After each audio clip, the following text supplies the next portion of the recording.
अस्सलाम वालेकुम स्टूडेंट, कैसे हैं आप लोग? ठीक है बच्चों, मैं उम्मीद करता हूँ आप लोग जहाँ भी होंगे खुश होंगे और एंजॉय कर रहे होंगे। बच्चों आज हमारी वीडियो बहुत ज़्यादा इंपॉर्टेंट है। अगर आपको मेरी वीडियो अच्छी लगे तो मेरे चैनल को ज़रूर सब्सक्राइब कीजिएगा ताकि इस तरह की सारी अपडेट्स आपको मिलती रहें। आज हम लोग बात करेंगे पंजाब बोर्ड का जो 10th क्लास का रिजल्ट है उसके ऊपर, और जो पंजाब बोर्ड का सेकेंड ईयर का रिजल्ट है उसके ऊपर किस तरीके से आपका रिजल्ट बनाया गया है और फाइनल जो डेट्स है आप लोगों के रिजल्ट की वो कब है। तो बच्चों याद रखिएगा, आप लोग जानते हो मैट्रिक का जो बच्चा है उसका जो रिजल्ट है वो इंशाल्लाह मोर देन 99% चांसेस हैं, आप 100% भी कह सकते हो कि आप लोगों का जो रिजल्ट है वो इंशाल्लाह पंजाब के सभी बोर्ड्स का वो एक ही दिन आएगा, 10 बजे आएगा इंशाल्लाह 31 अगस्त को। जबकि अगर हम लोग बात करें इंटर की तो आप लोगों की फाइनल तो नहीं है बट बोर्ड की तरफ से एक्सपेक्टेड डेट ज़रूर बताई गई है और वो है 20 अक्टूबर।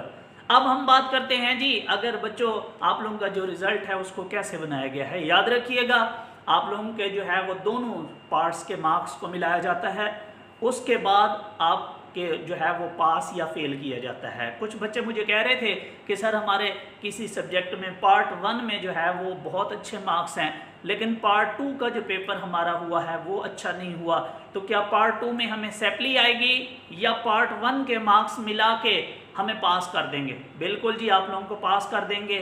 आप लोगों के दोनों सब्जेक्ट्स को, दोनों पार्ट्स के मार्क्स को जो है वो कंबाइन किया जाता है। अगर उसमें आपके 33% बन जाए तो बच्चों आप लोग पास होते हो। लास्ट टाइम भी मैंने एक एग्जांपल दी थी, सपोज करो उर्दू के मार्क्स पार्ट 1 के 100 हैं और पार्ट 2 के भी बच्चों 100 हैं, तो टोटल 200 है।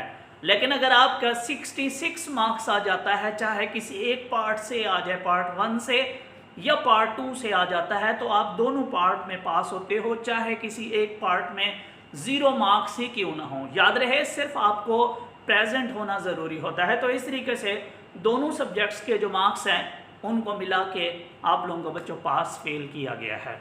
नंबर 2 बच्चों, अगर आप में से कोई बच्चा, पहले ये होता था कि अगर आप 3 सब्जेक्ट्स में फेल हो जाते थे तो आप लोगों को फुल फेल कर दिया जाता था। अब ऐसे नहीं होगा। अब आप लोग सिर्फ और सिर्फ जिन सब्जेक्ट्स में फेल होंगे, चाहे आप 4 में होते हो, 5 में होते हो, सिर्फ उन्हीं सब्जेक्ट का पेपर दोगे। जिनमें आप पास हो उनका आपको पेपर देने की ज़रूरत नहीं है। मीन्स इस दफ़ा कोई भी बच्चा फुल फेल नहीं किया जाएगा। इवन कि अगर आपने कोई एक पार्ट के पेपर नहीं दिए तो बच्चों अब आपको सिर्फ उसी पार्ट के पेपर देने होंगे। आप लोगों को पार्ट 1 अगर आपका पास है तो वो पास होगा। और नंबर 2, अगर किसी बच्चे को यार कोई एक सैपली आ जाती है पार्ट 2 में, मीन्स पार्ट 2 की केमिस्ट्री में अगर वो फेल हो जाता है तो बच्चों वो पार्ट 2 की केमिस्ट्री ही देगा। साथ में इस दफ़ा उसको पार्ट 1 भी देने की ज़रूरत नहीं है क्योंकि पार्ट 1 उसका क्लियर है। तो सिंपली बच्चों जिन सब्जेक्ट्स में आप फेल होंगे आपको सिर्फ उन सब्जेक्ट्स के पेपर देने होंगे जिनके आप लोग पास कर चुके हो।